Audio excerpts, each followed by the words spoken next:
underrated voice in all media. The Alternative's alternative. Chuck Ochelli. 27th day of April, and this is the Ochelli Effect as the intro informed you. Here we go. Broadcast live on American Freedom Radio at AmericanFreedomRadio.com. We welcome you no matter how it is you decided to discover us, whether it be further on down the stream, via your fondle slab of choice, through your applicable application, whatever it may be, the TuneIn app. Good evening to you. Anyway, it is that day, as I told you. It's a Wednesday night. Now, I had somebody else scheduled, but it actually gave me an opportunity with a cancellation to bring in someone that is always a welcome guest on this show, Gregory Ford. Now, before we get to the discussion with Dr. Ford, which, of course, as usual, is unscripted and unchoreographed, just like we do on this show, a couple of things, since I have decided to re-immerse myself into the news cycle. Here we go with my sigh again. Okay. So I say get ready to be the butt of great many more jokes across the planet because, after all, we're looking at a presidential selection process which, despite the fact that I took a break from it for quite a while, for quite a few weeks, guess what? It's pretty much in the same condition as last advertised, isn't it? Well, let's see. What do we have? We have the mathematically eliminated Ted Cruz selecting Carly Fiorina as his running mate today. Talk about rats running to a sinking ship. All righty, fine. Senator Jeff Sessions, of course, comes out and discusses exactly how the Trumpster is going to be the great savior of the country. Meanwhile, of course, we were also confronted with Bobby Knight making his statements about the guy. You know what? I can't help it anymore. The joke is long overdue. We should have already put this thing to bed. But no. People are just not interested in reality.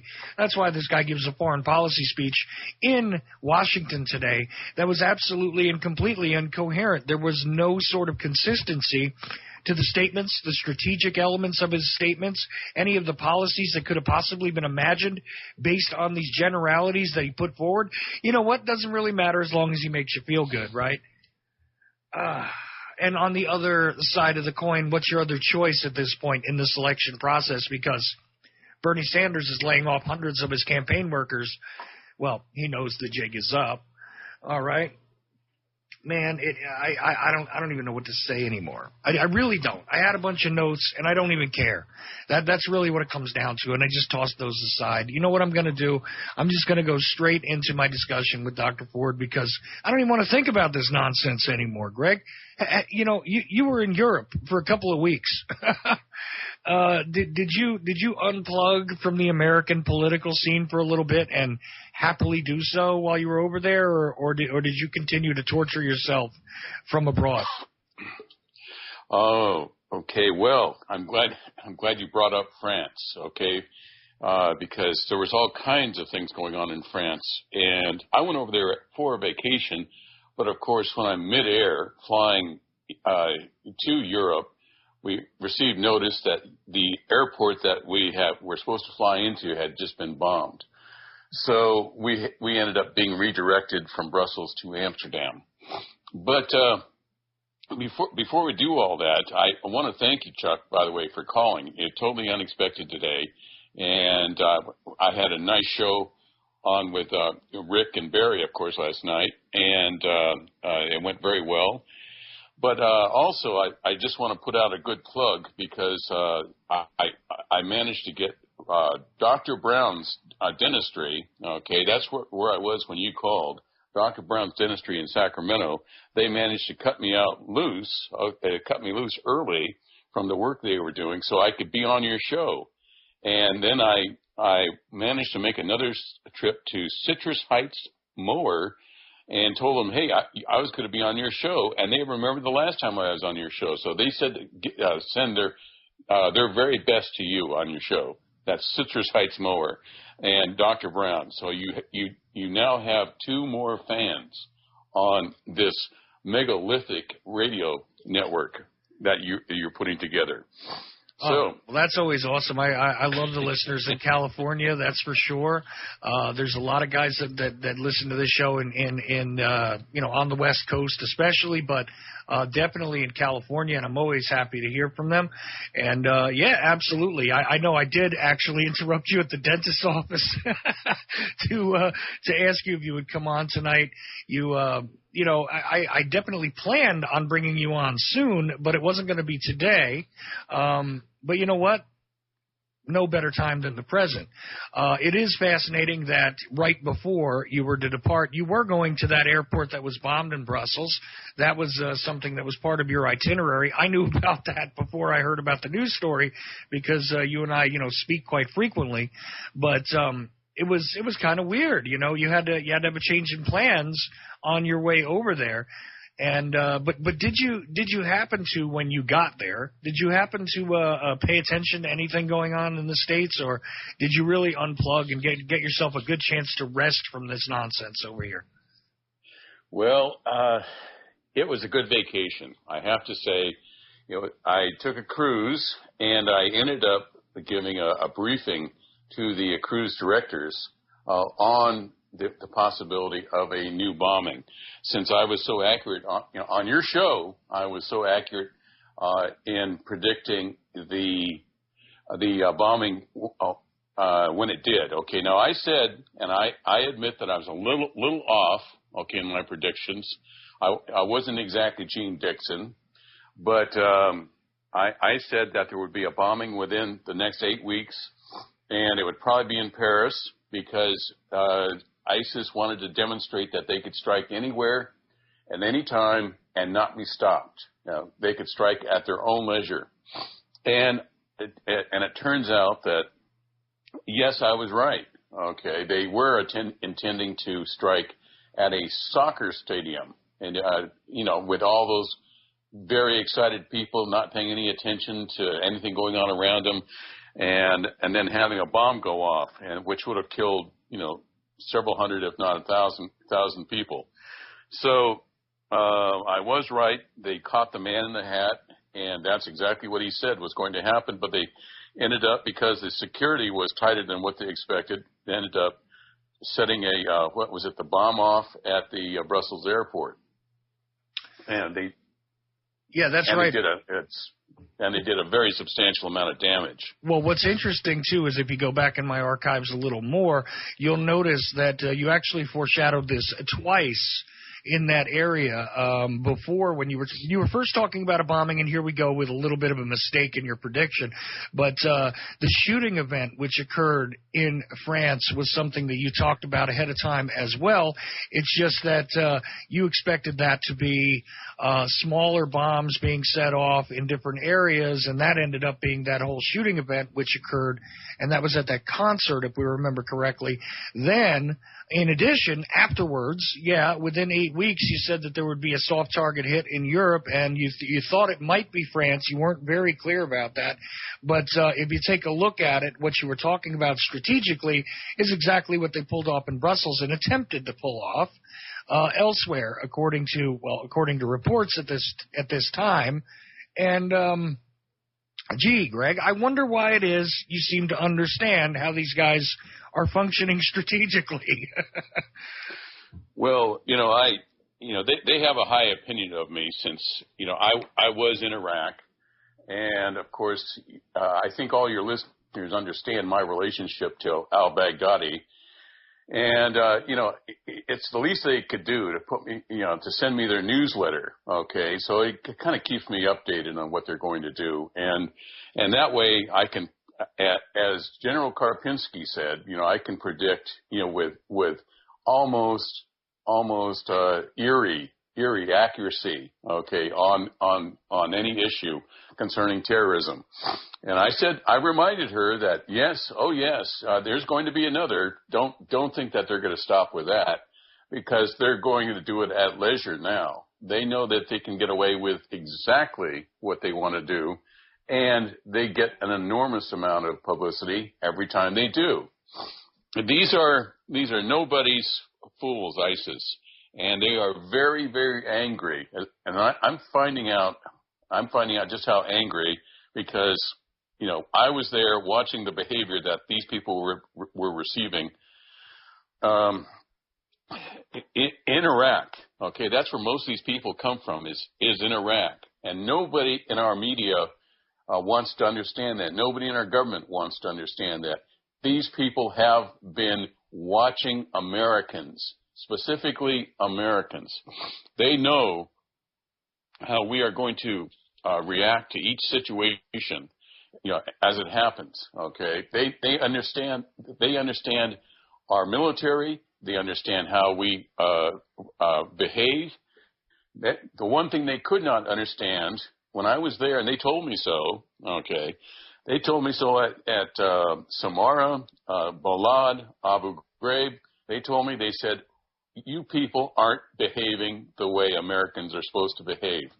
Now, that's one reason why we let you walk in with a very low casualty rate, is because we expected you to get here and clean things up and actually do what you did, as you've done with every other country that you've invaded.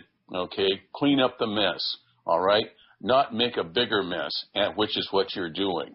And this torture thing, if we wanted torture, we would have just kept Hussein. Okay, if we wanted terror, we would have just kept Hussein. All right, so what are you people doing? I was constantly asked. Okay, and as of let me see, as of last week when I was in Paris, I actually wasn't aware of something very, very important going on that all Americans should know about. It's funny how our media is not getting better; they're getting worse. Okay, at reporting what's really going on in the world. Well, see, I find that fascinating, but I also look at the idea that strategically, okay, thinking about it very carefully, if you're from a propaganda standpoint, and I put myself in the seat of being someone who is attempting to capitalize on particular events, I'm figuring that around the time that we have these conventions for the political parties in America would be an opportune moment to once again pull off something like this, because that will mean there is plenty of residual conversation about it. It will be endless. The pontification, the discussion, the terror alerts, the absolute panic that can be spread.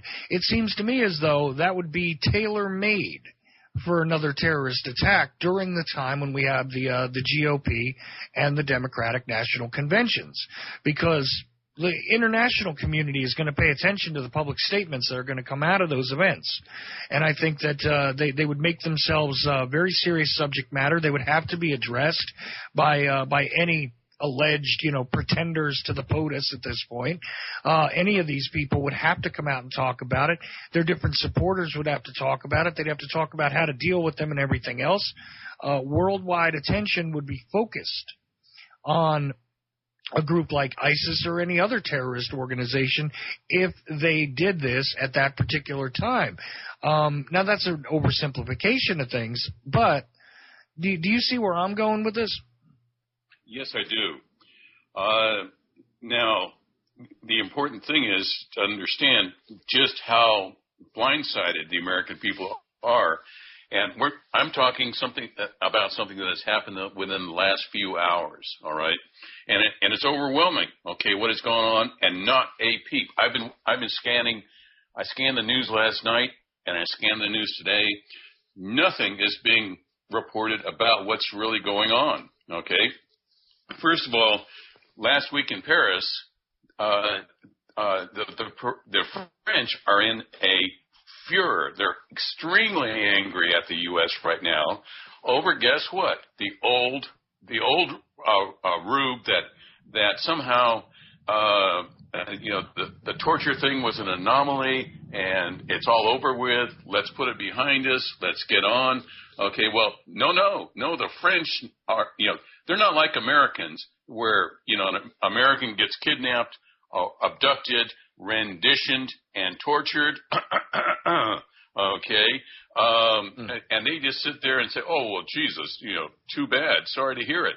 All right. No, the French blow up, okay, when their citizens are treated poorly and treated badly, especially by America. all right, who's not supposed to behave the way we behave. And they actually put in a request to my old boss, okay, and I've been speaking about her consistently over the last 24 hours about this, and General Jeffrey Miller, who is the architect of the torture at Guantanamo Bay, which is still in the news, and in the news a lot more lately, and a lot more in the news in Europe. All right, and General Jeffrey Miller is being demanded. Okay, the French are demanding that he present himself in a French court to explain the torture policy and why French citizens were being tortured in Guantanamo Bay. So, needless to say, the French are extremely angry. And now there is I just heard about it over there. There's a commission, okay, going on in the UK, in England. Okay, it's called the Chilcot Commission. Very important that your listeners understand about, first of all, what's going on in France, and the Chilcot Commission, our former ally in the Middle East and of course in Iraq. The Chilcot Commission is an investigation designed to find out and investigate Tony Blair and his involvement and how he was involved directly in dragging the UK into America's war, all right? Mm. And also there's a bigger issue about something called the Green Zone that is beginning to filter through all of this. The Green Zone, which was basically run by Paul Bremer, all right? And now it has come out, and again, everybody is getting rather warm under the collar. It turns out the Green Zone in Baghdad was not named after the amount of water they put on their grass. It was named after the amount and the color of money that was going through, as in, what's the word, embezzled money, money that disappeared. And we're not talking a few billion. You know, I used to think that I would make it a lousy government accountant. Okay, you know, what I'm seeing in the last few days in Paris, in France, is something like this, is you don't need to learn how to say thousand anymore. You don't need to learn how to say million anymore in government work and government service and budgeting. All you need to know is how to say billion, all right? And the Green Zone, and Bremer, just for the clarification of the listener, of course, is the occupation governor who was sent over there to handle things during the occupation of Iraq after the invasion.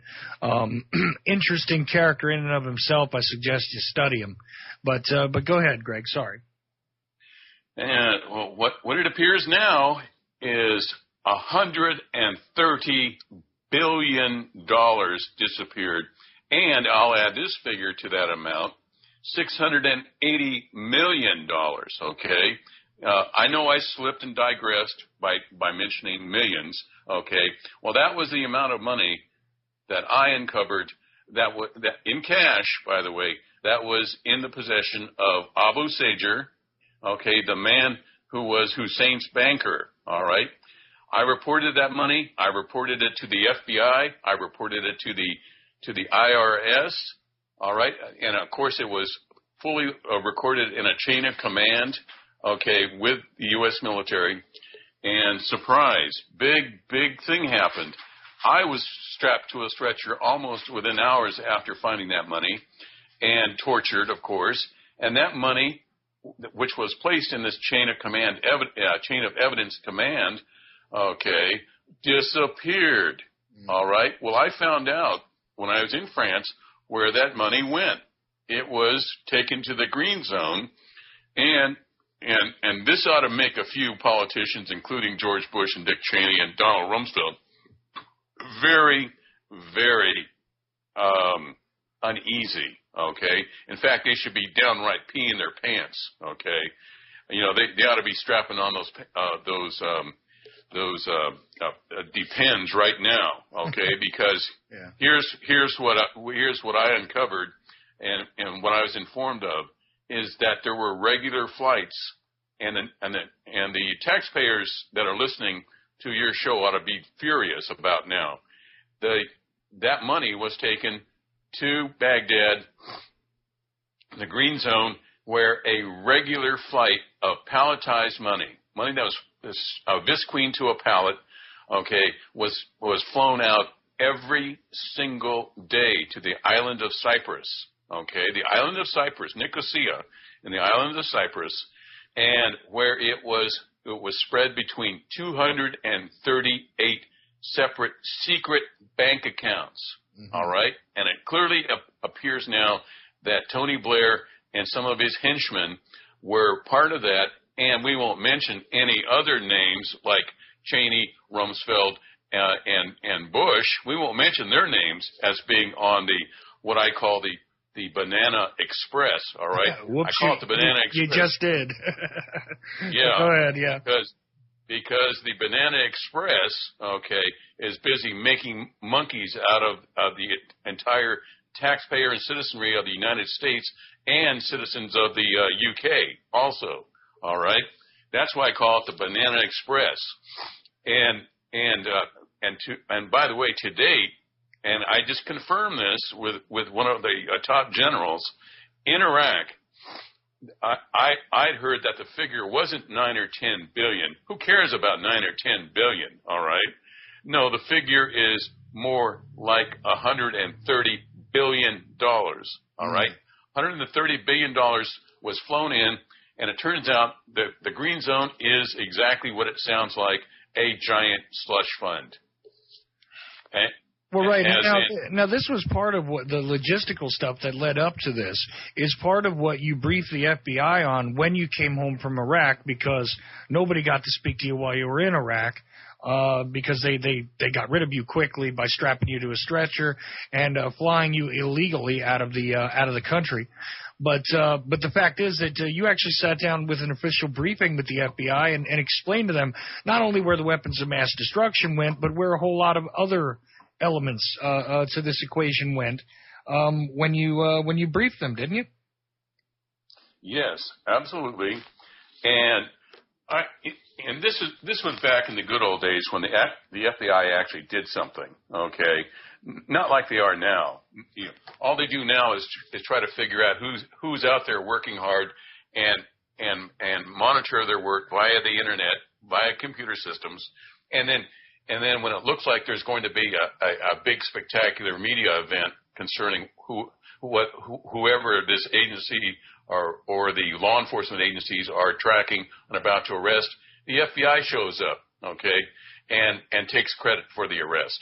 Now, basically, they are not the same FBI that they were 15 years ago, okay, or even 12 years ago when I made my reports to them. They have downgraded dramatically since that time. Well, right, and honestly, because they've been folded more into the DHS system.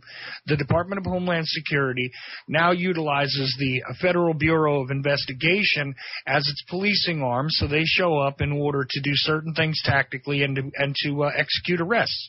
That's pretty much what they do. That's what they take credit for anymore. They're no longer the investigative agency. The NSA collects information through the fusion centers now. They have all of this stuff being linked together, in addition to civilians who volunteer to do this in your own neighborhoods and businesses and associations and so on and so forth.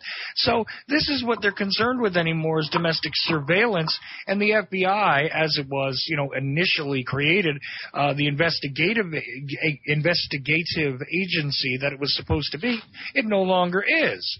I mean, that's the reality of it anymore because of this Department of Homeland Security reality and the post 9/11 reality, which has done nothing but mature into this conglomeration of nonsense that is controlled by the NSA. Anything inaccurate about what I just said, Greg? No, you're tracking.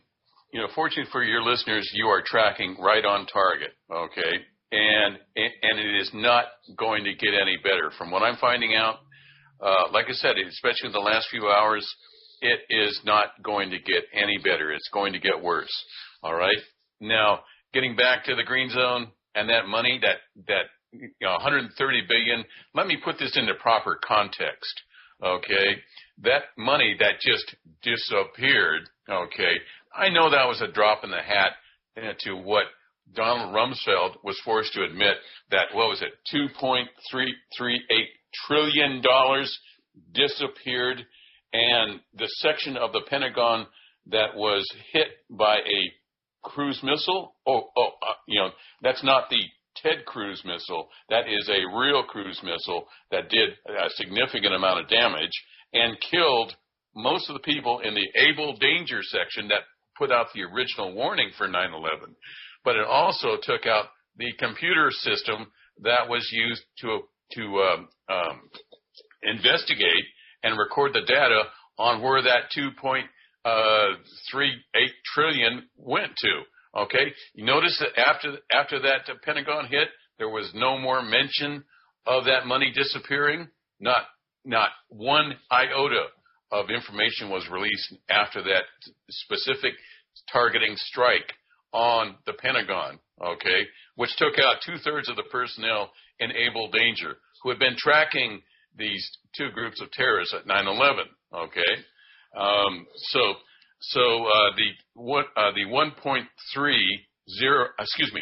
130 billion dollars. Okay, that amount of money is more than twice the amount of money that was used to rebuild both Germany and Japan at the end of World War II and turn them into first-class industrial powers.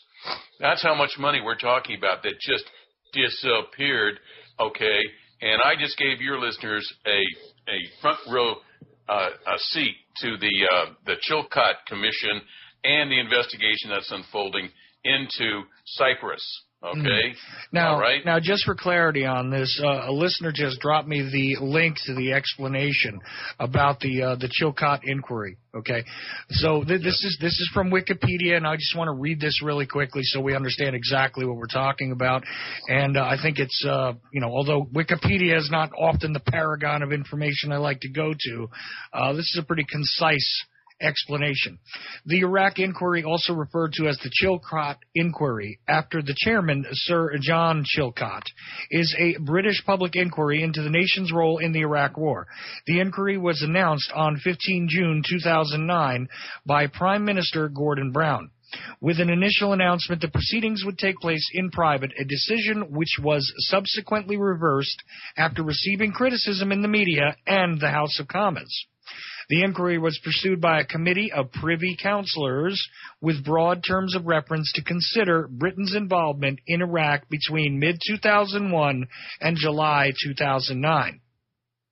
It covered the run-up to the conflict, the subsequent military action, and its aftermath, with the purpose to establish the way decisions were made, to determine what happened, and to identify lessons to ensure that in a similar situation in the future, the British government is equipped to respond in the most effective manner in the best interests of the country.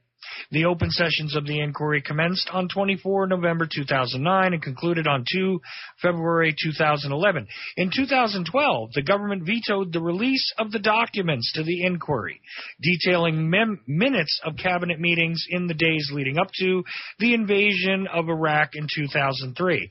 Interesting when they want to hold that back. That's my commentary. Sorry. Back to the reference. Concurrently, the British Foreign Office successfully appealed against a judge's ruling and blocked the disclosures of extracts of a conversation between George W. Bush and Tony Blair days before the invasion.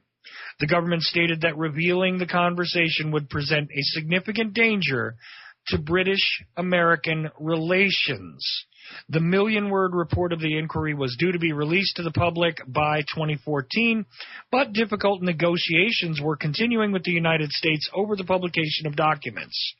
The Lord-in-Waiting, Lord Wallace of Solitaire, said on behalf of the government that it would be inappropriate to publish the report in the months leading up to the next general election in May 2015. Okay, I'm almost done. In August, it transpired that the report would, in any event, be further delayed, possibly into 2016. This was said to be due to the legal requirements of Maxwelly Station, allowing any person who is to be criticized a fair opportunity to comment on a draft prior to finalization and publication. That's a British law about when public officials are going to be blasted by releases of documents, by the way. Anyway, Chilcott wrote a letter to David Cameron in October 2015 announcing that the text could be complete by April 2016, and furthermore proposed a release date of June or July 2016. So, we actually don't have this document just yet. Okay, but this is what everybody knows about it. Everybody knows that they're trying to hold back a bunch of information because nobody wants to examine the truth about what got the UK involved in America's incursion into Iraq. And I guarantee you with all those other things, the subsequent relating topics that they would have to cover here, I bet you, Greg, that they'd be covering exactly this kind of financial distribution that would be gotten from the spoils of a war zone, wouldn't they? Well, I'd be surprised if they don't, and I'm doing my best to make sure they do understand on the Chilcott Commission. But I noticed that you did not mention a very important name, okay. Of somebody that was extremely honest, spoke his mind, and as a result, he got suicided. And that's David Kelly, all right? That's what prompted this, that mystery of his death on the eve of the Iraqi invasion is what prompted the Chilcott Commission to go ahead and start looking into the facts about David Kelly's mysterious death, his quote suicide. Mm-hmm. All right, David Kelly was a weapons of mass destruction expert in the UK, and he came out and said, look, all the evidence points to no weapons of mass destruction in Iraq, especially nuclear. That's what his specialty was, nuclear. All right, and surprisingly, okay, he stuck by his guns. Most bureaucrats never stick by their guns, but he stuck by his guns, and as a reward, he was mysteriously taken out and had from what I understand, had his wrist slashed, okay, and held until he bled to death a few hundred yards from his home. All right, and of course there was no suicide note, and there was no post-mortem. Excuse me, no post-mortem done on a mysterious death like that concerning a controversial subject, all right? But the case was sealed, okay, classified, sealed for 75 years. That was worse than anything Kennedy got, Christ's sake, okay? But the thing is that that is what prompted people to say, okay, all right, we smell a rat, a great big rat.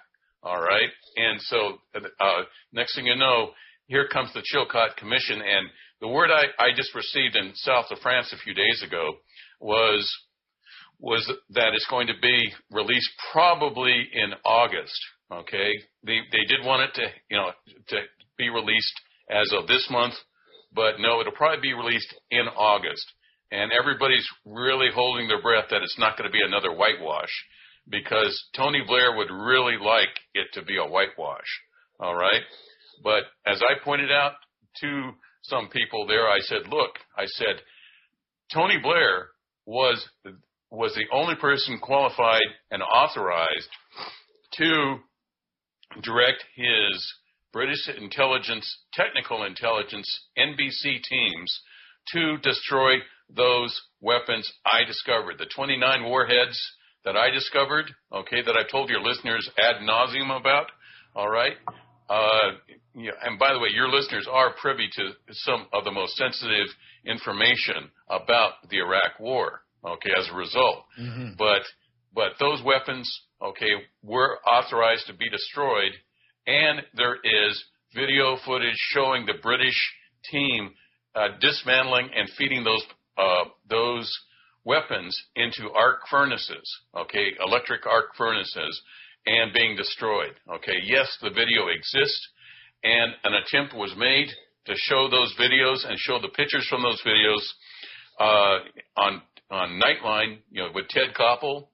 It was on a release called A Soldier's Story of and it was presented by Ken Weichert. Okay, Ken Weichert was a fellow intelligence officer that was there with me in Iraq.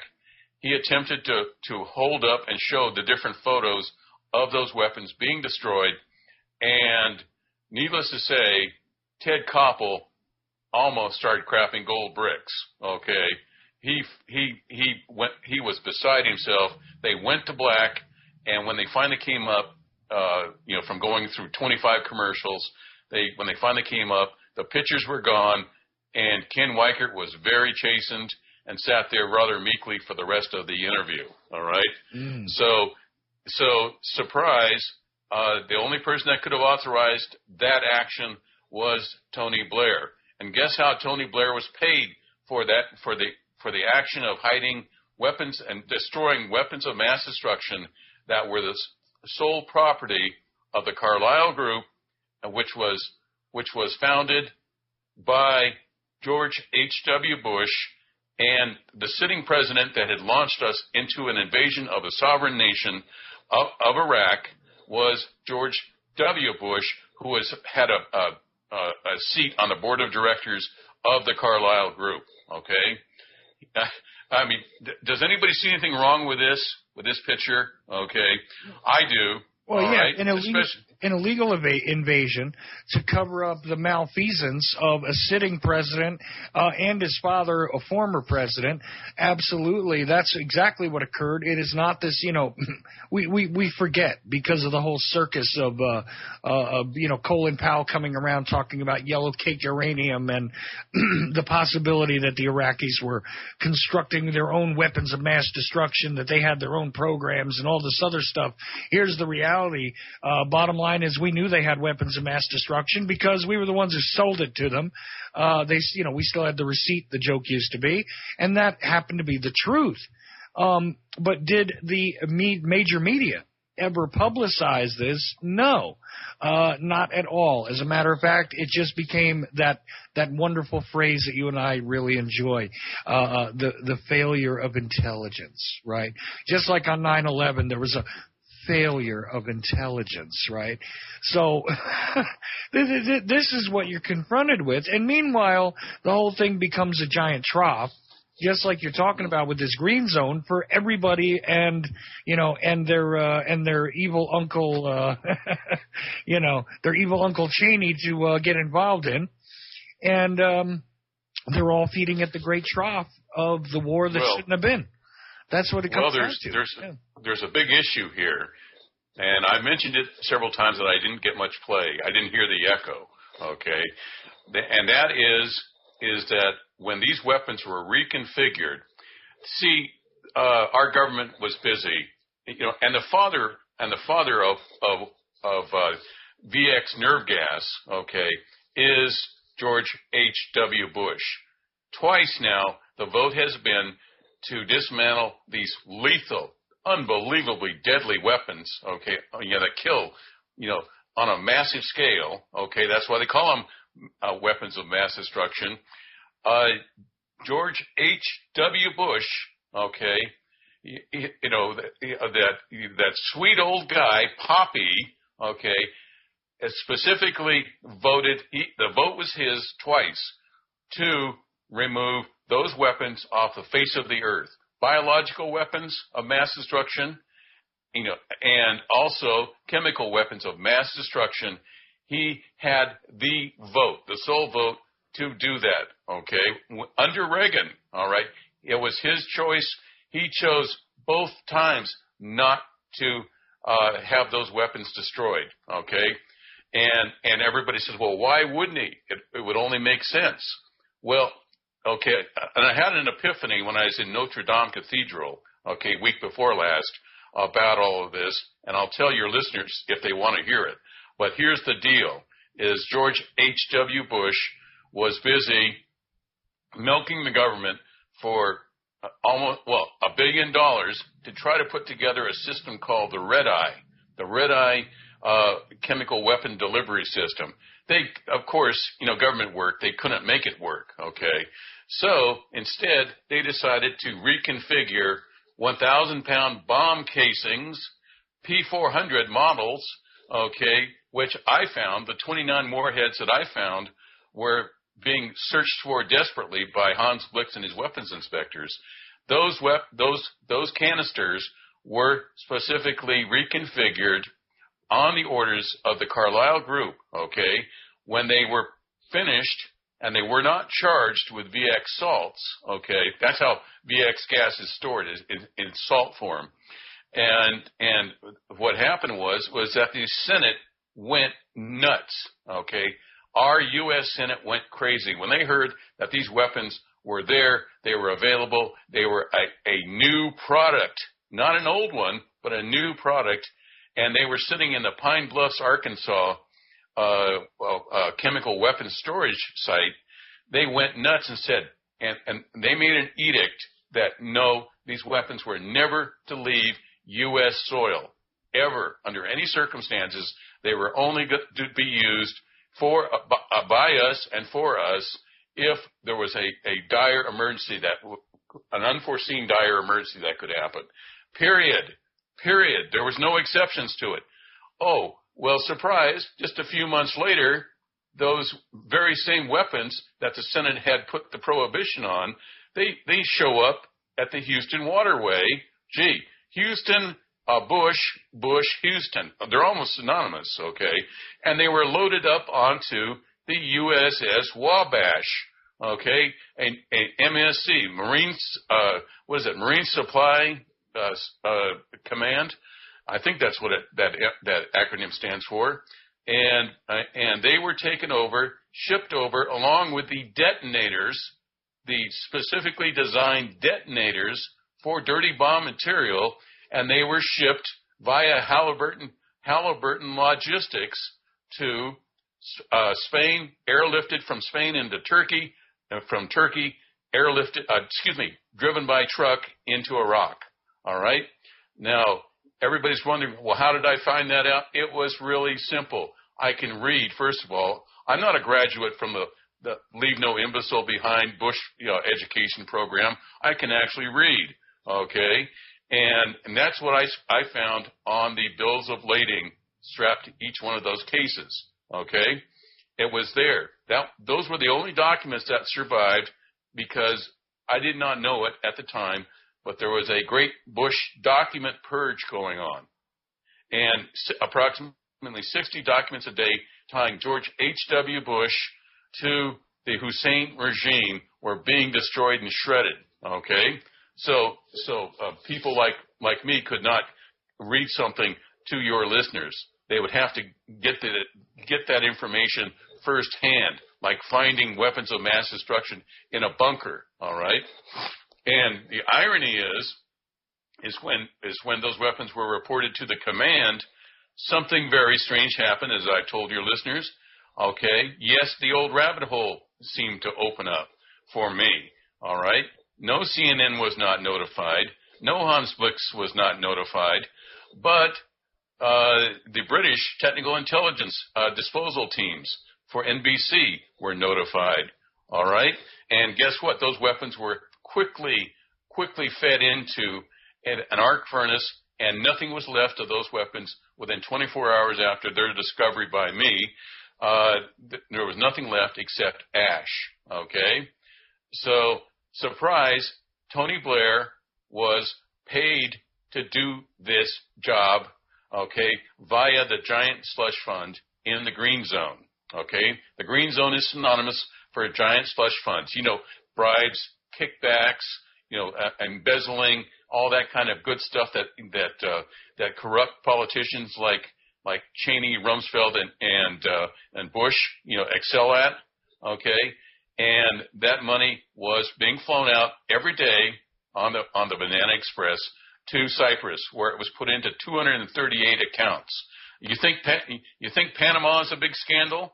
Oh, I found out about Panama when I was in Belgium, okay, at The Hague. I was actually at The Hague and talking to people there at The Hague when that news story broke about the Panama accounts. And surprise, my first question, and the people at The Hague said, well, look, there's no Americans being mentioned. Why is that?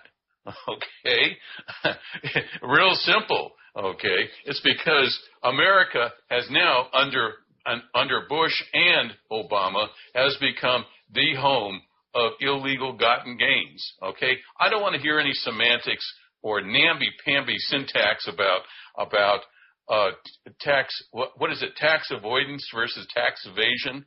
Okay, it's called tax evasion. All right. Why do you think they even bother putting that kind of money into those accounts in the first place? It's called tax evasion. All right. So yes, that happened when I was at the Hague. Okay, everybody knows what the Hague is. All right, that's where civil rights issues, and that's where war crimes are investigated, and that's where we have a major command. Okay, and right. And ISIS did not detonate that weapon in Belgium for just because they had a good reason to wake up and do it. No, for lack of a better term, no. They detonated that in a location very, very close to the Hague, and they sent a message to the Hague and our Central Command. Okay, America's Central Command. All right, and I think that message to anybody, was very clear. All right, so anyway, I'm sorry. I'm on a soapbox because of the news I heard yesterday out of New York City. Okay, it concerns our policy now and what is happening. And by the way, we are at war again. All right, has anybody heard that? No, I don't think you have. I don't think your listeners have, because it was kept very quiet. But yesterday, it was basically in New York City, and I had a general pull off the highway to tell me this, call me and tell me this, that here's what is happening, is that we are back at war in Iraq again. All right? So, look, these people are in charge. They have the bit in their teeth. They are making billions of dollars. Forget thousands, forget millions. They're making billions of dollars. And guess what? Hillary Clinton is right at the head of the pack of this whole group. All right?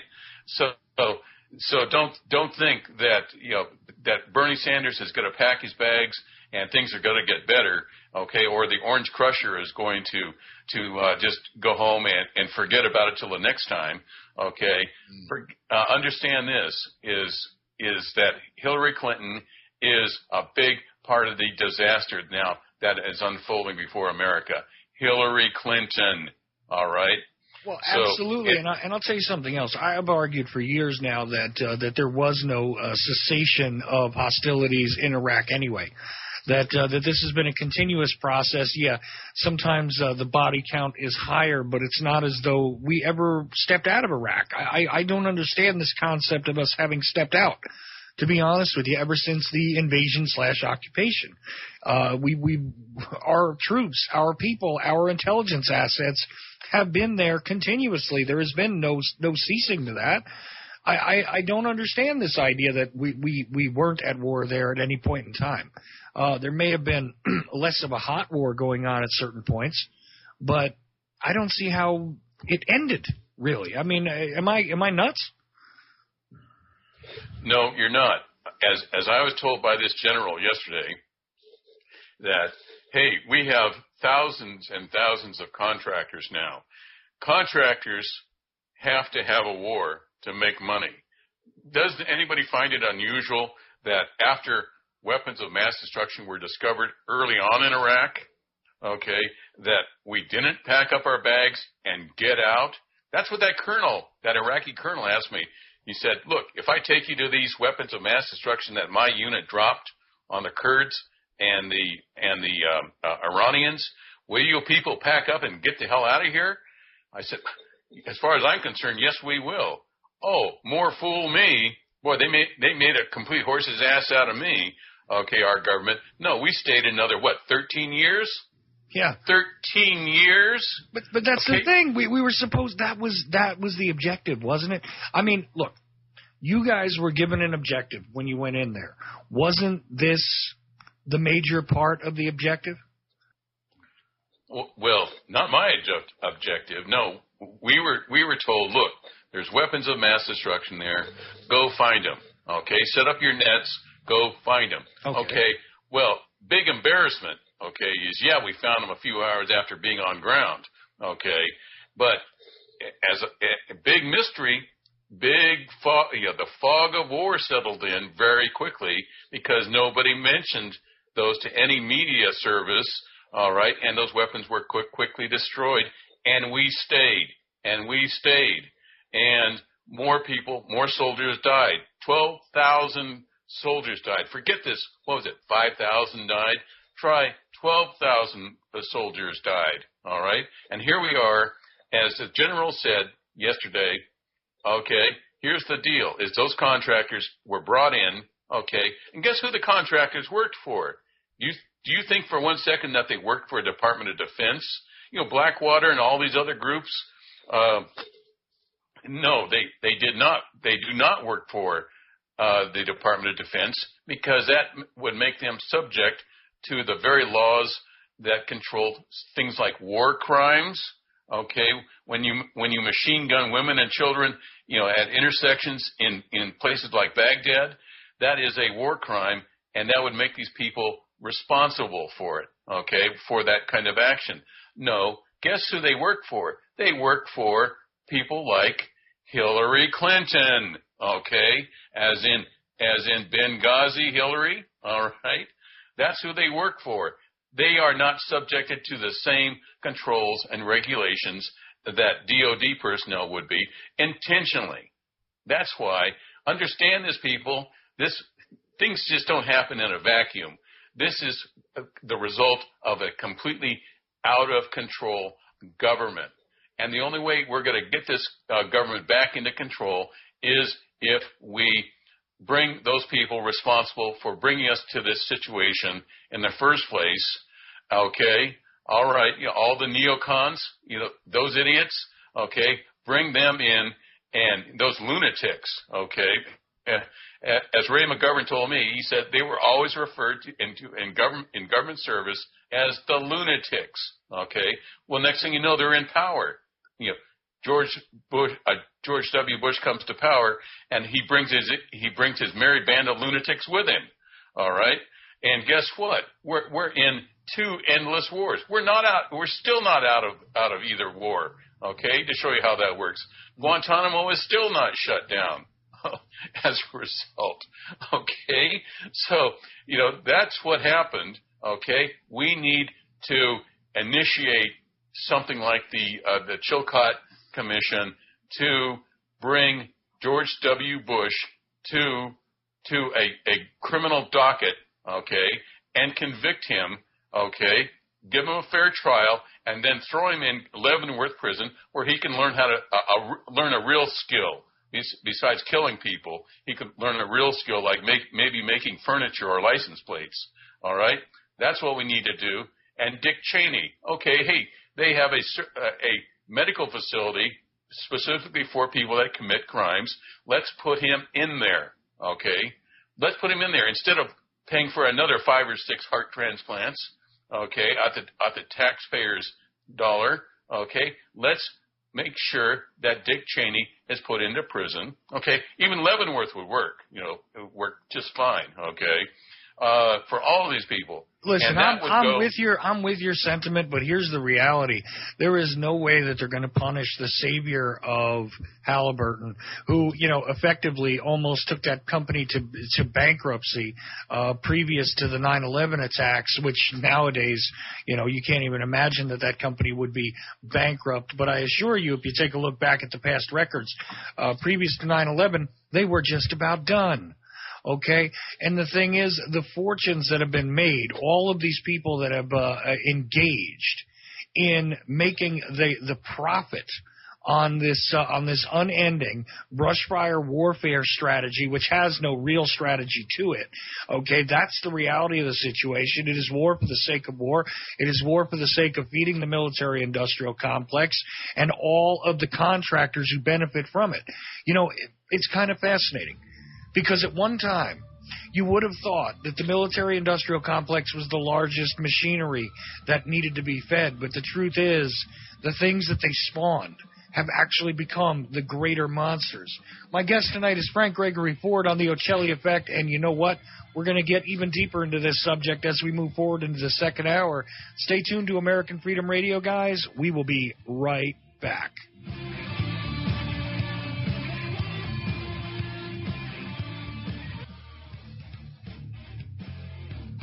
And now, the most underrated voice in all media. The Alternative's Alternative. Chuck Ochelli. The second hour beginning on the Ochelli Effect, and I am hearing myself kick back in my headphones for some reason. But anyway, we are moving forward with my guest, Frank Gregory Ford. And I got to tell you, it's interesting that we brought up Ted Koppel in the first hour because the same name came up on Tuesday night's show when we were discussing the birth of Nightline itself. It was during the time of the Iran hostage crisis. Wow, that echoes. Greg, actually, your speaker is feeding into your microphone for some reason. I don't know how that could be, but okay. Is this any better? Okay. There we go. But anyway, Frank Gregory Ford is with me, and there we go. Now the echo's gone. Cool. You never know what happens on a live show. Look, I hate to be laughing, but I have to when I consider the fact that we've had so many criminals that have had positions of prominence that have led to these incursions and crazy things that have just gone on. You know, we're involved in war in up to 24 nations on this planet right now, where there is shooting that is actively occurring, where there are battles that are actively occurring. It's not being reported on in the mainstream media. It's not being reported on in the alternative media. The fact that we never really left Iraq is something that it seems like everybody else is afraid to say. I think I'm the only person who says it, that we've never left. So there's no point in discussing, are we going back in? Is there going to be a return to something? No, there was just a minor cessation of hostilities, but the posture, the presence of troops, of assets, of equipment, of other individuals that are necessary to keep these kinds of programs going. This has been ongoing for way more than a decade. I mean, we're talking about 13 years, 14 years in some people's estimations, because Special Forces troops were deployed earlier, things like that. I mean, between Afghanistan and Iraq and the amount of treasure and blood spent, you know, it's almost ludicrous to imagine. If somebody had told me, in the year 2000, that 16 years later, I would be confronted with a war that had been going on for all that time. If previous to 9/11, somebody told me that we would have put so many boots on the ground, so much effort, so many contractors in place and everything else in the Middle East. If somebody had told me that, I would have thought they were completely insane. And yet, this is the situation we find ourselves in. And one of the most unique individuals that I've ever had on this program is Frank Gregory Ford. Of course, an individual who actually survived being renditioned by his own people, literally speaking, kidnapped, strapped to a stretcher, pumped full of drugs in order to confess to what it is he had revealed to whomever he had revealed it to regarding sensitive operations, a military intelligence operative, literally someone who was trained in human intelligence, as well as a few other areas as in addition to that. But the fact is, here's somebody who was on the ground in 2003 in Iraq. Here's somebody who actually had in custody this Abu al-Bakr al-Baghdadi fellow, except that wasn't quite his name at the time.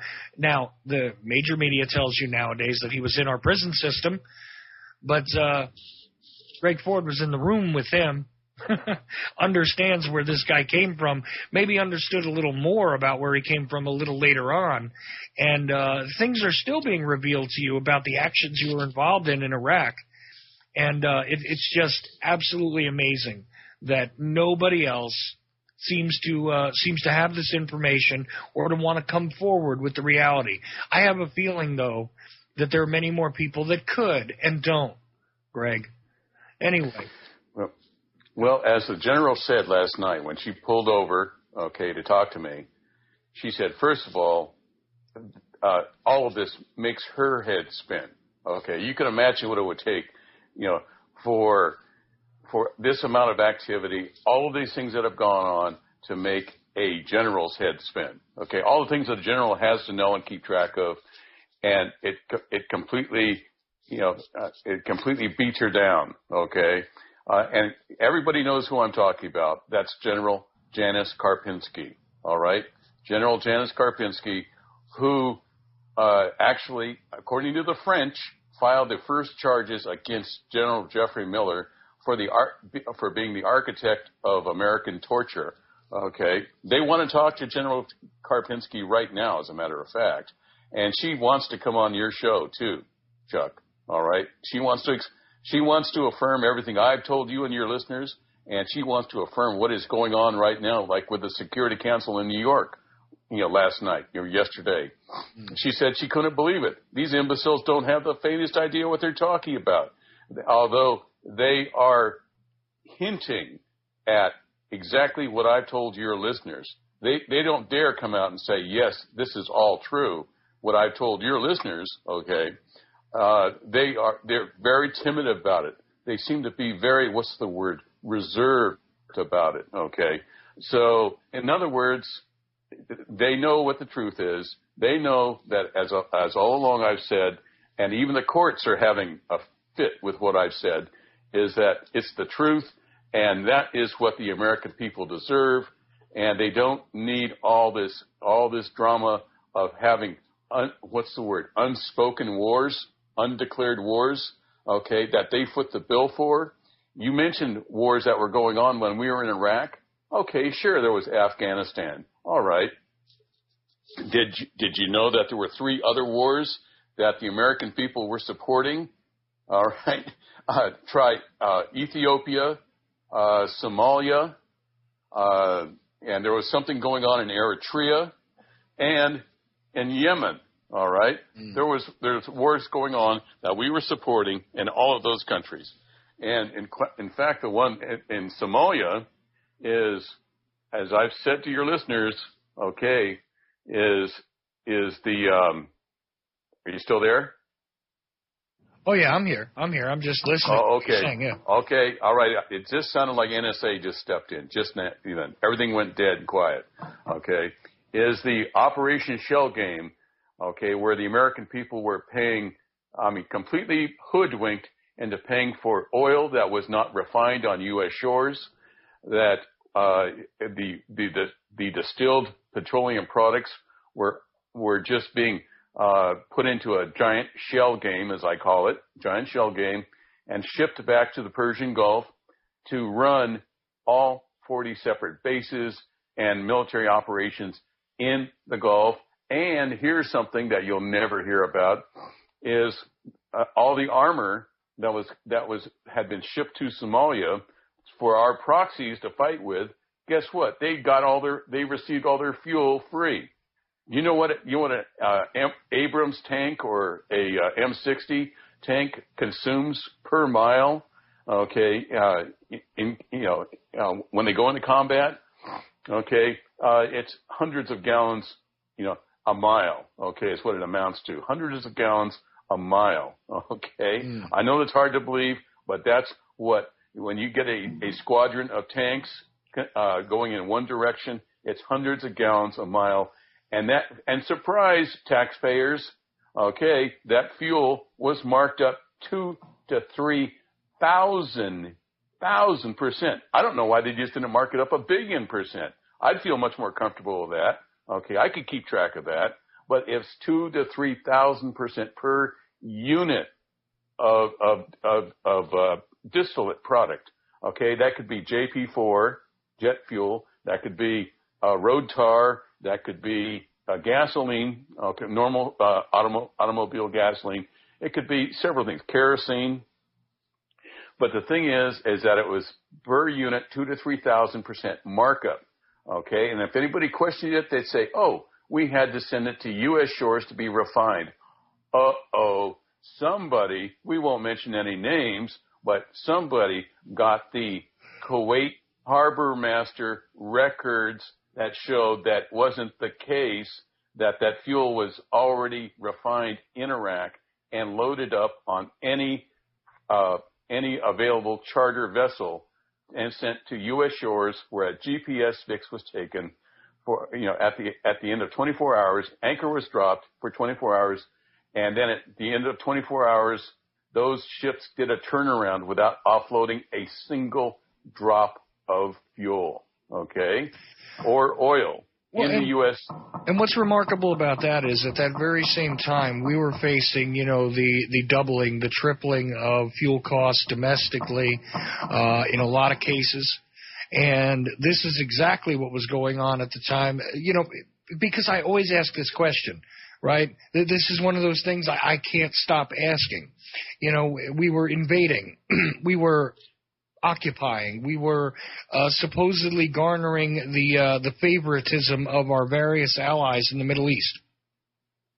Why is it that we did not, until very recently, have any relief in our domestic fuel products?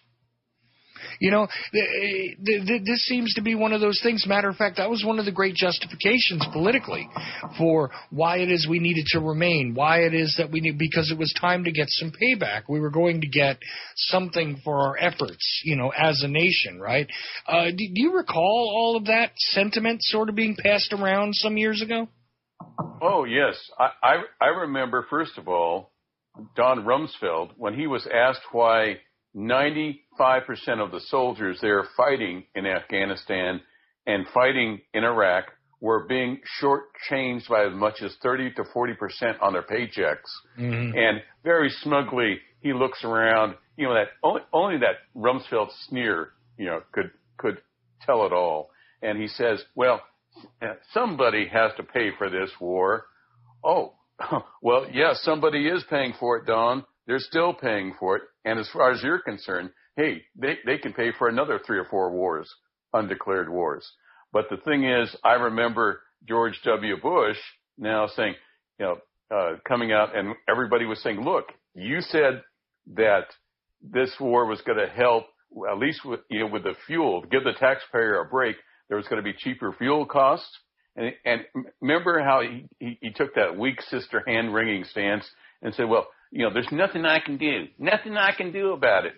I'd like to, but there's nothing I can do. Oh, yeah, George H.W. Bush and George W. Bush with Zapata Oil, okay, but which, by the way, is headquartered in Medellin, Colombia, all right? Does anybody see any kind of coincidence here, any kind of pattern developing? I'd really like to know. And by the way, Chuck, the folks at Dr. Brown's office, my dentist, okay, they said to ask you, okay, about Hillary Clinton, okay.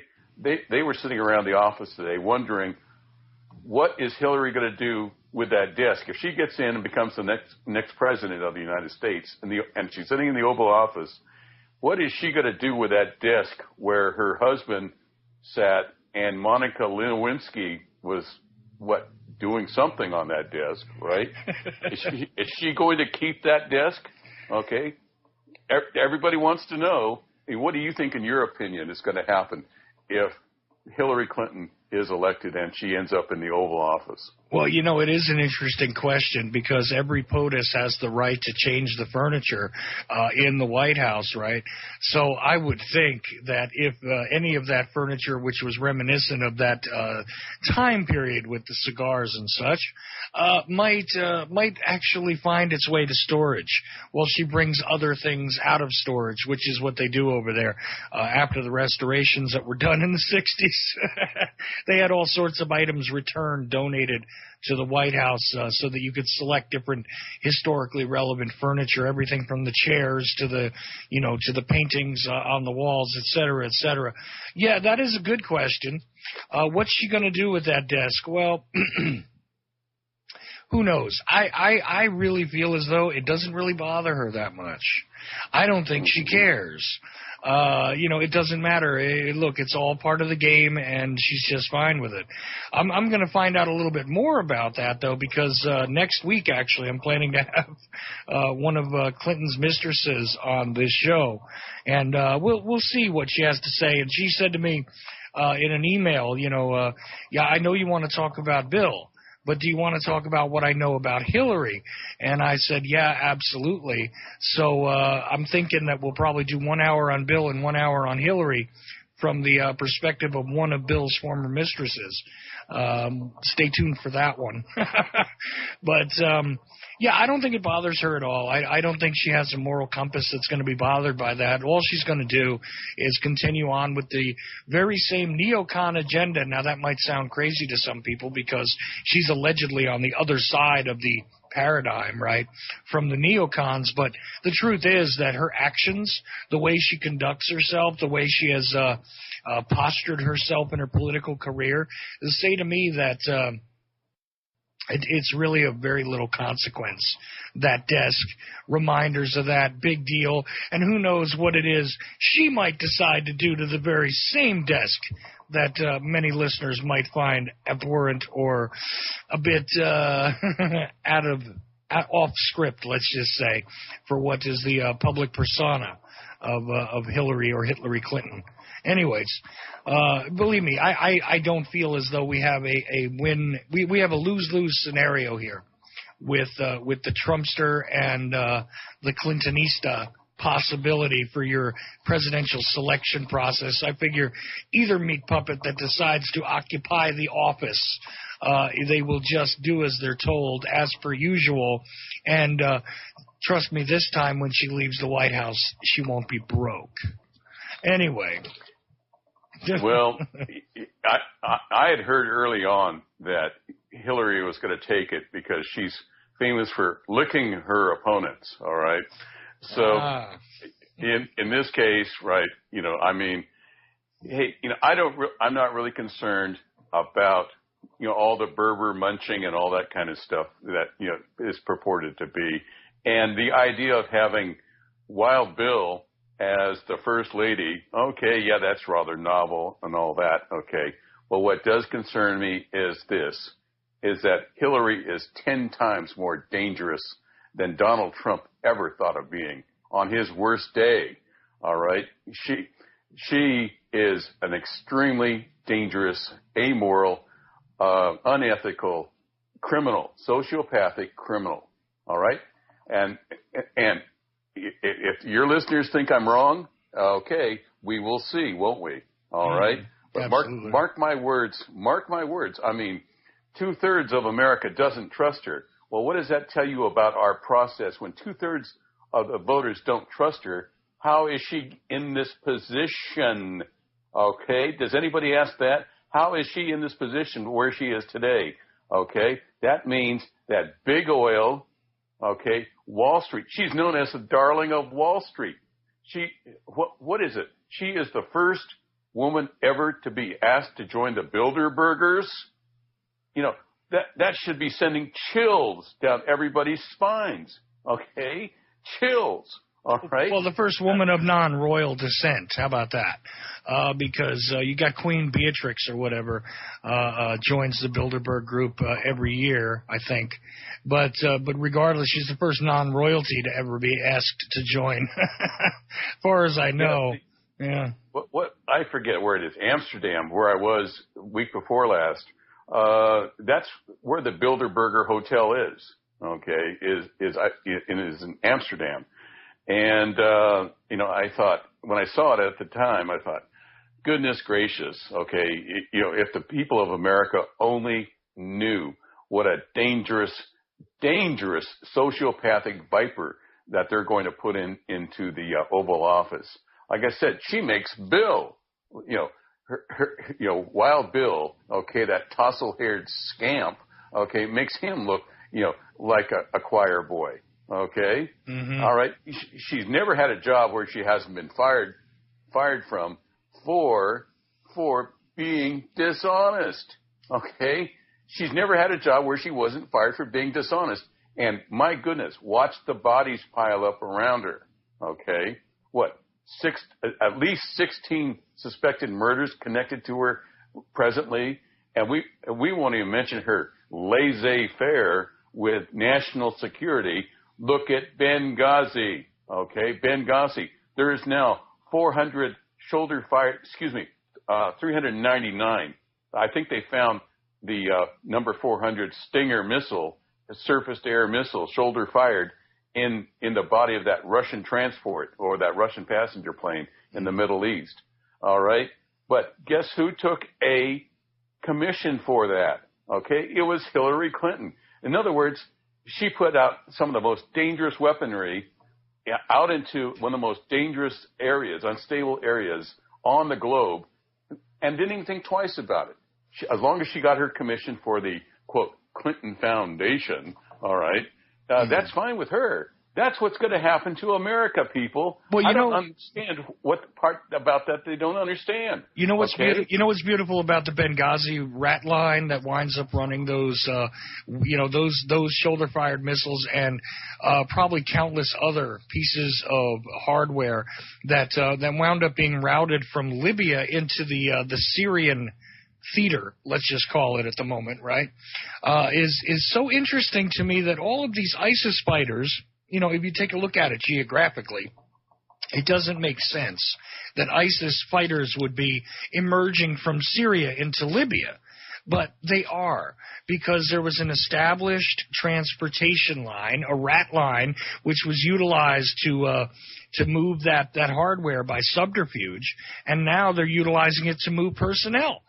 So, yeah, now they're telling us, well, Libya is completely, getting saturated with these ISIS guys. Well, no wonder. When you set up one of these things, a transport system, a road, can be used to go both ways. You know what I mean? And that's exactly what they did in a covert sense, I think. And, maybe I'm crazy.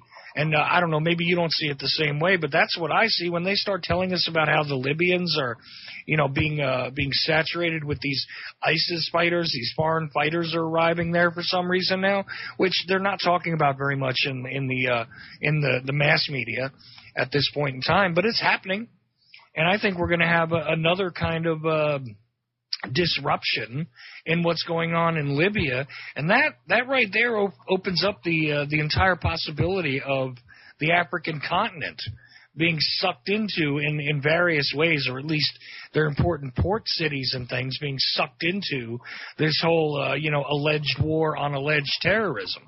I mean, that's what I see. I don't know. Maybe I'm just speculating a little too far. What do you think?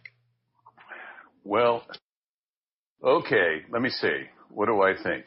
All right, as an intel analyst, okay, I'll apply what I know about ISIS, and I know more than any person alive except for maybe al-Aghazi al-Baghdadi. That's his name, al-Aghazi al-Baghdadi. It's not Abu Bakr. That's not the son-in-law of Muhammad or whoever it was, okay, who he named himself after. Okay, no, that's al-Aghazi al-Baghdadi, all right? And here's something that everyone tends to forget is, and this is what I was trying to do in Iraq before the imbeciles, the iodine-deficient cretins that I got sent to war with. Gee, sometimes I really swear, Chuck, that I went to war with the Keystone Cops, okay? I have never seen such incompetence as I've seen demonstrated by the U.S. military in Iraq. Okay, no wonder I had my retirement letter rejected. They needed somebody, okay, to go over there and at least get something rolling, because it wasn't, the average officer that was sent there, the average officer, and this is according to David Petraeus, okay, General Petraeus. Remember him? Hot Pants Petraeus couldn't keep his pants up because, and then proceeded to turn over a sensitive intelligence system to his personal biographer. Okay. And I do emphasize the word personal. Okay. Mm-hmm. All right. Now, the whole thing was a disaster. Every officer that got sent to Iraq knew more about the Civil War, American Civil War, than they did about fighting an insurgency. Okay. How'd that happen? I don't know. I mean, I was trained in the Navy, to fight counterinsurgencies. Okay. In the Navy. But no, these people, they go over by the Legion, ahead of the most powerful army in the world, and they don't know how to fight an insurgency. Well, hang on just a second there, actually, Greg. Give people an idea of what you mean by fighting an insurgency, because I'm willing to bet that individuals would think, look, fighting is fighting and going to war is going to war. And I understand what you're saying. There is a big difference between fighting, sort of a homegrown group of people, which was a lesson which was learned by this military in Vietnam quite thoroughly, I thought. But could you explain that to people really quickly? I mean, give them a snapshot view of what that means. Okay, and I'll put it in straightforward terms. An insurgency are the people in that country objecting to being invaded. All right? That's an insurgency, is the indigenous people rising up to fight the invader, whoever they are. Okay. Which is not the same as clashing with a country's military per se. No. You're dealing with the civilian populations who know the cities well. You're dealing with them. They know, like I say, in Vietnam, why is it we kept losing, on a mass scale is because we didn't know the jungles like these people did. We didn't understand the terrain like they did. I mean, that's the truth of it. And here's what your problem is when you're fighting individuals who are defending their homes. It's a little different than a paid or a selected military group. You have a completely different character from your opponent, don't you? In my reports, Chuck, I begged my command, please do not piss these people off. All right? They understand the geography. Their lines of communications are established, and we made the absolutely superhuman effort to be at stupidity by actually having arbitrary roundups of their kids. Okay, anybody out after 10 o'clock at night in any city was picked up, taken to a holding area, or in my case, a police station, and tortured and brutalized. Okay, everybody on the face of the earth takes real exception to have their children harmed, murdered, and tortured. Okay, that was the fragrant grease that led to the insurgency. Okay, now. Well, the other part of the reality. One second though, because the other part of the reality here is something that you wouldn't have been involved in, but we know is part of what happened, and that is not only were people being picked up for being out after curfews, but there were individuals being rounded up, being taken straight out of their homes. Also, they would send in, say. A group of Marines along with some Iraqi police, I hold up quotes when I say Iraqi police, in order to go round up some of these people, and they ended up in these torture chambers as well, too, didn't they? Absolutely. Okay. I mean, we are a non-discriminatory torturing group, okay? And I even cited, in my reports to my command, which I'm sure, according to my command, were lost on the battlefield, okay? And then they only said that after I filed a civil suit in the California Supreme Court. Okay, that Napoleon, when he went into Spain, did not expect an insurgency to happen, but it damn near destroyed his entire army. All right, he lost thousands and thousands of troops, French troops, in Spain, in Spain alone. Okay. The Germans found out what an insurgency is when they went into Russia. Okay, everybody talks about the French resistance, fighting the Germans during World War II. Forget it. It was the Russians. It was nothing compared to the Russians. Yes, that's true. Yeah. And I think it is also quite apt to bring up Vietnam, because this is why we could not achieve any sort of objective there, because we had no concept of how to deal with the insurgency. We were literally winning battles, and they would take everything back anyway. It did not matter. I mean, this is why you have a casualty count of, like I said, a conservative estimate. I've stated it on this program many times. A conservative estimate is about 1.5 million Vietnamese died during the Vietnam conflict. We have the 58,000 Americans dead, yes. So it sounds like we won. But here's the thing. I think that conservative estimate, by the way, could go as high as 4.5 million. But anyway, regardless of that, the fact is that we would turn around, take things strategically, and these people would literally take it back. And they would do it without a military. They would do it, in civilian clothes with the weapons they had available. And they did it because of our lack of knowledge, our lack of an ability to deal with their communications, a lack of an ability to deal with the terrain. This is exactly the lesson that our military should have a textbook on, to explain, listen, you got to know the terrain. You got to not piss off the indigenous people. I mean, am I insane to think this or what? No. Here's the situation, okay? Right now we are headed as fast as we can go right back into 3 more wars, okay? Mm-hmm. We're not even out of Iraq, okay?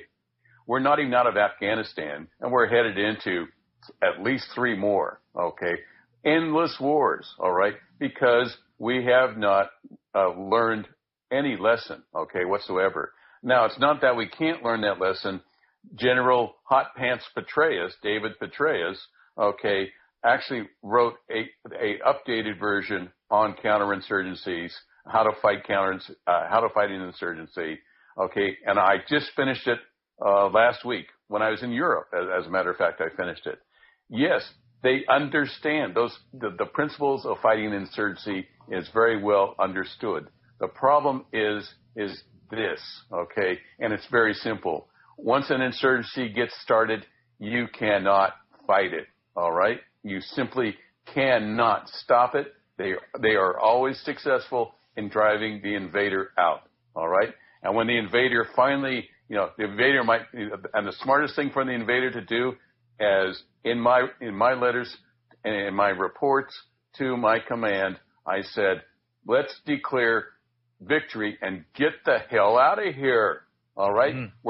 We're only garrisoning the ground we're standing on. We can't control anything else in here. We're only here by the good wishes of the Iraqi people, and at this point, we are fast losing that goodwill by torturing their children and murdering, with death squads. Death squads set up by, guess who? General David Petraeus. He set up death squads in my city of Samara. Okay? All right? So, yes, we know how to stop it, insurgencies, but they are unstoppable. And the more you use strong arm tactics of death squads, hit teams running around, black water assassination groups, all these tough guys, all the killer elite out there, guess what? It pisses the people off more and more. And this is what we're dealing with. And you think this is a bunch of hokey, angry hoopla on my part. Guess what? We have the toughest terrorist army in the world.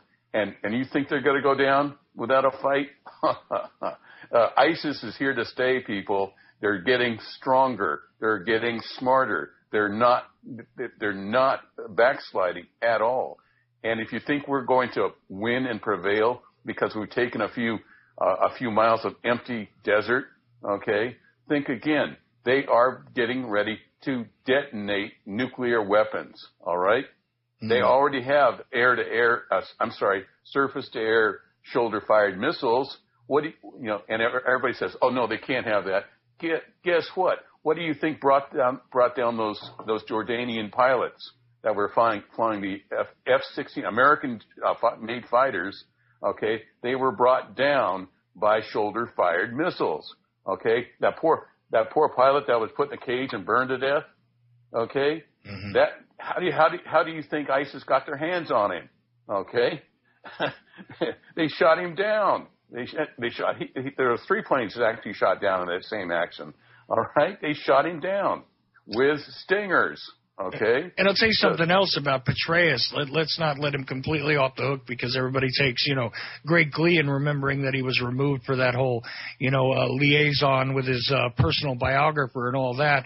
And this guy was the author of The Surge, the great surge that actually supposedly... The urge to surge. Yeah, the surge, right?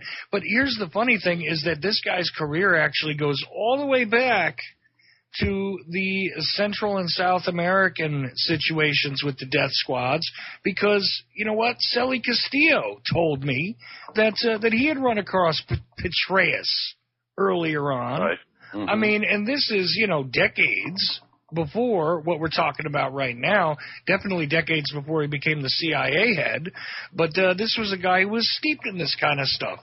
The big difference there, of course, is that they had created so much chaos that I think they didn't know who to point their guns at in Central and South America, because by the time that whole situation was completely cluster screwed in one spot or another, there was no way that you even knew who your enemy was.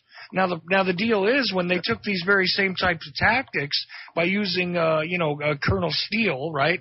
This guy, James, yeah, the butcher of Central America, right? Butcher of Latin America, right? Bringing this guy's tactics and bringing him directly over into Iraq to I guess bolster what it was they were planning on doing.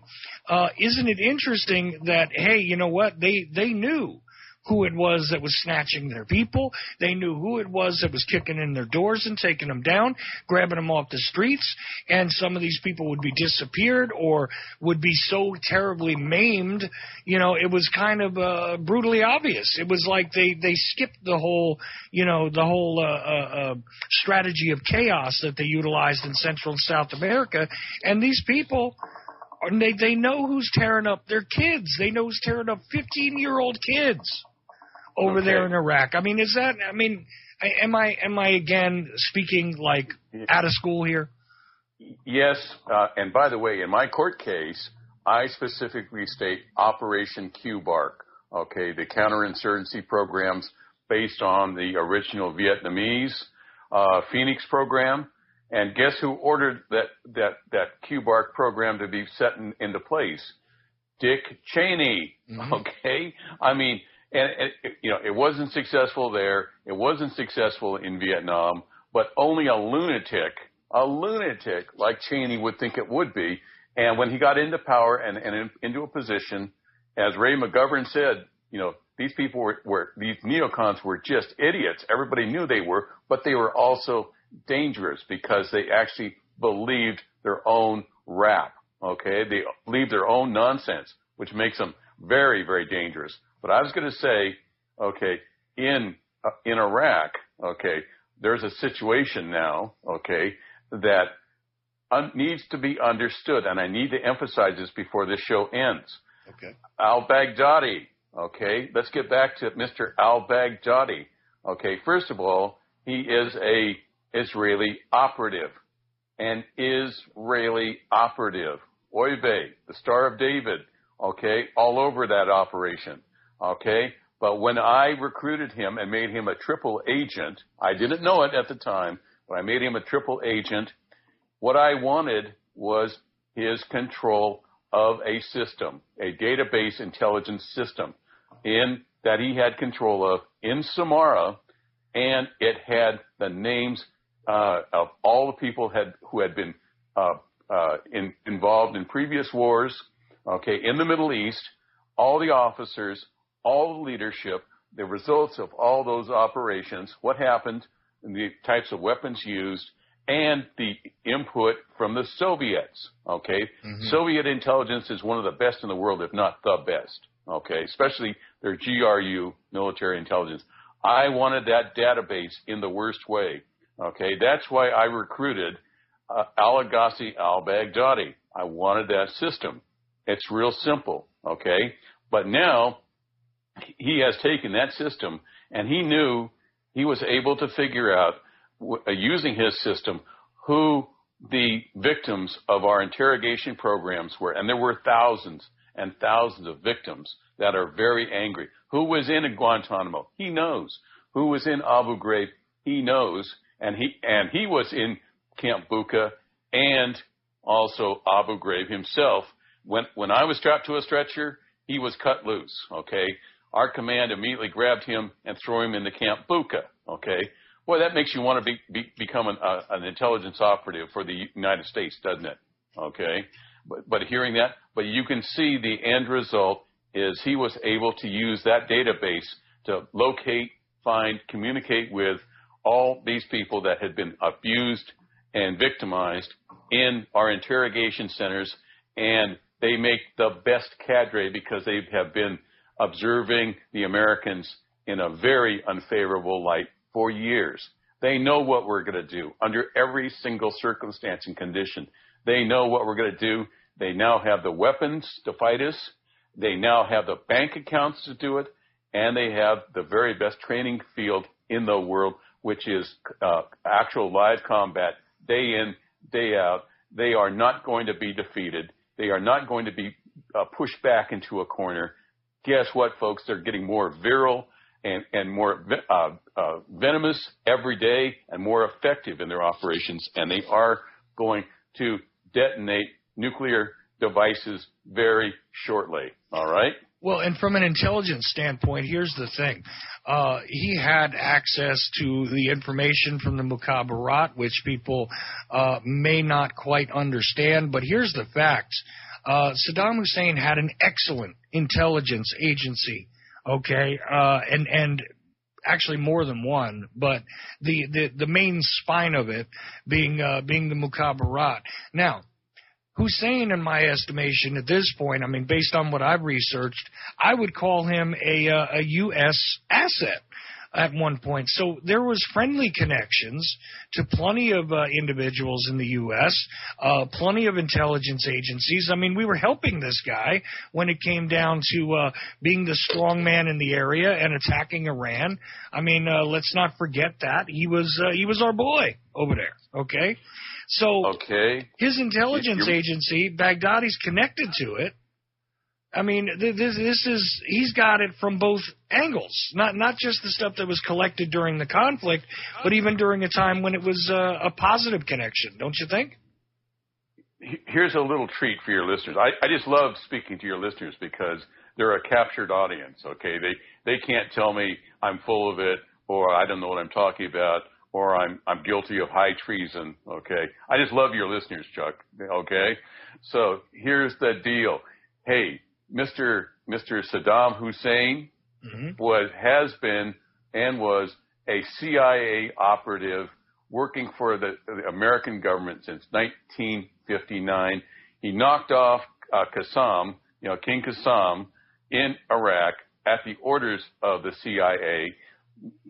His first initial intelligence organization and structure was built by the CIA, and they had supported him and kept him in power and sold him weapons of mass destruction right up until we invaded the place, okay? Those weapons I told you about, several of those weapons had been brought in October, okay, of 2002. That means we invaded, in March? Okay, we were still selling him weapons of mass destruction a few months before. I mean, that's the kind of relationship that George H.W. Bush and George W. Bush don't want the American people to know about. Okay, and if you think, oh, gee, that was an anomaly in the Middle East, guess who built the SAVAK for Iran that terrorized Iranians for 20 years with the Shah, Reza Pahlavi? Okay. The deal is that this agency built that intelligence network based on torture and mayhem. And guess what brought down Reza Pahlavi? It took a while, albeit, okay, but yes, indeed, torture and mayhem brought him down, and the SAVAK was eventually dismantled, okay, as a result. Now, when the Shah of Iran was removed, by the way, just for listeners' edification here, the Savak was essentially the secret police in Iran who participated in exactly what you're saying, is murder and mayhem, torture, disappearing of individuals, anybody who was considered to be in opposition to the Shah's regime. This guy was, again, an American asset, which we had implanted into the situation. He was Western educated, so on and so forth. Of course, they finally got rid of him, and legitimately got rid of him, actually, and this gave rise to the Ayatollah Khomeini, okay? And this is the regime we have dealt with ever after, really remembering those lessons, I guarantee you, from the days that the Savak were a feared, brutal agency in Iran. This is why we started to really, so here we are propping up the Iranians and the Iraqis, effectively. But once we lost control of Iran via the Shahs being deposed, right, then we pitted what? We pitted our other man over there, Hussein, against him. Now, the interesting thing about Hussein is at the very same time, we also allowed a lot of dealings with the Soviets. So he had access to Soviet hardware. He had access to American hardware. He had access to stuff that wasn't supposed to exist. The French, a whole bunch of stuff. This guy had carte blanche to pick whatever he wanted. And this is the type of support. Plus, the intelligence agencies, as you've accurately depicted here, propped up this guy. He was basically an agency asset from jump. That's who Saddam Hussein was until he was no longer useful and then gotten rid of. But isn't that the interesting part of the story? And this guy Baghdadi, again, if he's part of Hussein's intelligence agency, I'm sorry to say, once again, you got to put the roots right back to where they go, which is if he's part of Hussein's deal, he's part of our deal. And guess what? You also discover that this guy is tied to, guess who? Our friends over there in Israel. Mm-hmm. Isn't that fascinating? Boy. And, yes, and meanwhile, absolutely. And this is why you call him a triple agent, because effectively he was running as an asset for U.S. intelligence, he was running as an asset for Israeli intelligence, and he's running as an asset for the deposed Iraqi intelligence, which then transformed into, in my estimation, the ISIS intelligence unit, basically. Not necessarily the guys who are on the ground pounding it every single day. These people are legitimately pissed off individuals, which you've also accurately described. But at the apex of control here is an intermingling of all these intelligence agencies. And what does that say? When you take a step back and you look at what's going on in Syria right now, and you're predicting at this point, because of specifically the nuclear pits that you witnessed, weren't aware exactly what you were looking at the time, but that in part, with all of this other intermingling going on, you think that effectively the next big stroke from these people might very well be a nuclear detonation. Is that right? That's absolutely correct. And by the way, those pits were designed specifically on the orders of George W. Bush as the first executive order that was given to Los Alamos weapons development in New Mexico. All right? Like I said, it took me a while. I saw them. I had no idea what they were. Okay. And to be honest, that was the last thing I expected to see in a bunker at the Al-Aqaqah Weapons Depot, south of Balad, Iraq. Okay. I did not expect to see it, but that thing kept in my mind. It kept me thinking until I was able to speak to an engineer who actually sat down with me, pulled it up on a computer, and said, "Did you see this?" I said, "Yes, that is exactly what I saw." And he said, "Oh my God, tell me again where you saw this." And that's where he explained the sequence of development and also the supply route via Halliburton Logistics and Admiral Joe Lopez, and they moved those dangerous nuclear detonators designed for dirty bomb material to be shipped to where they were completely unguarded. When I saw them, they were completely unguarded at the Al-Aqaqah facility, and those weapons now are out there. They're out there, folks. Okay, and they're 2.5 kilograms of lethal polonium / plutonium, and these things are slow burning. So in other words, they can ignite damn near anything that is radioactive. Okay, they can ignite it into a nuclear bomb. Okay, now, another thing I'd like to say on closing is the person who arranged for the finance with Bachi Bank of Credit and Commerce International, was a person called Abu Sager, a.k.a. Ali Saad Hassan, okay? And you can look that up, go to the site, and you'll find something very interesting.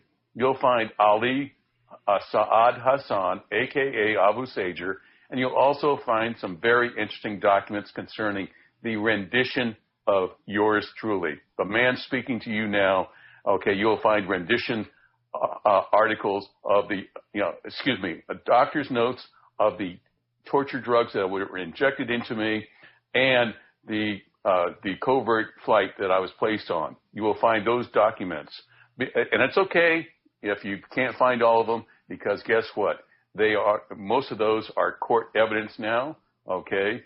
And they are part of my court case. But you can also see who was responsible for the purchase of those weapons of mass destruction.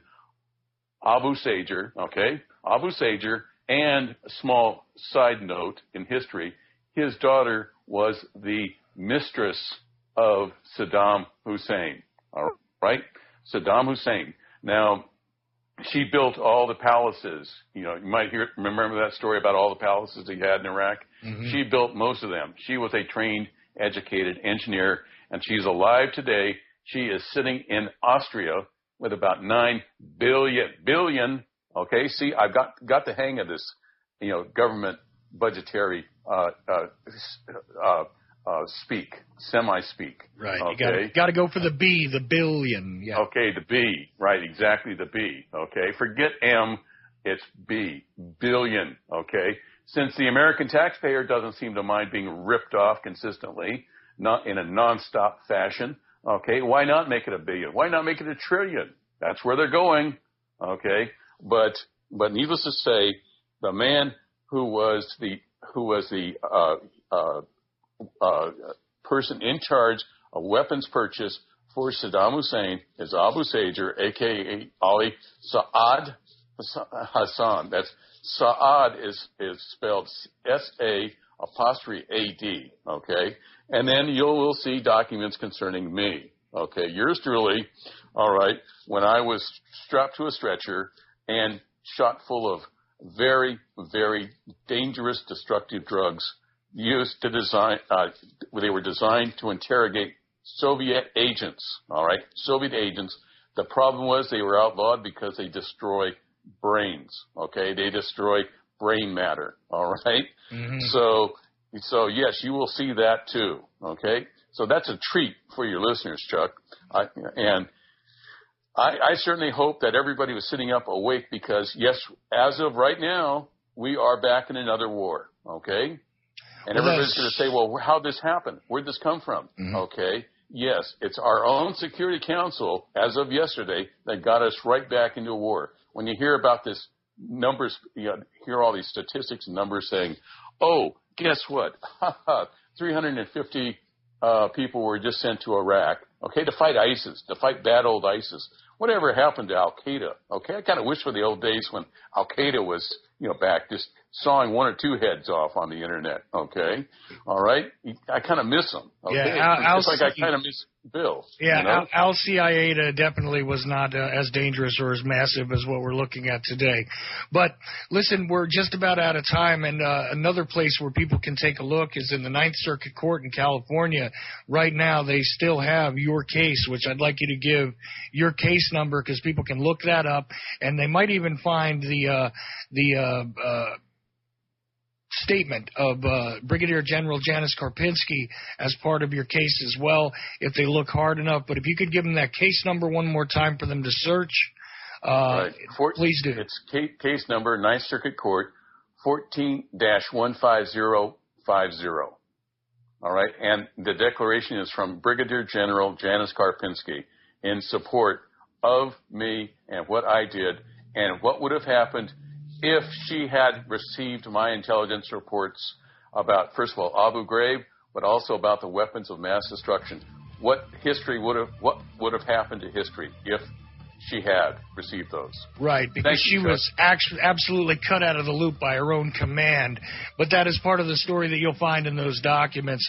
We are out of time on the Ochelli Effect tonight here on American Freedom Radio. My very special guest, as per usual, I really enjoy having him on over and over again to tell various stories and to analyze a lot of what's going on in the world. Frank Gregory Ford, former military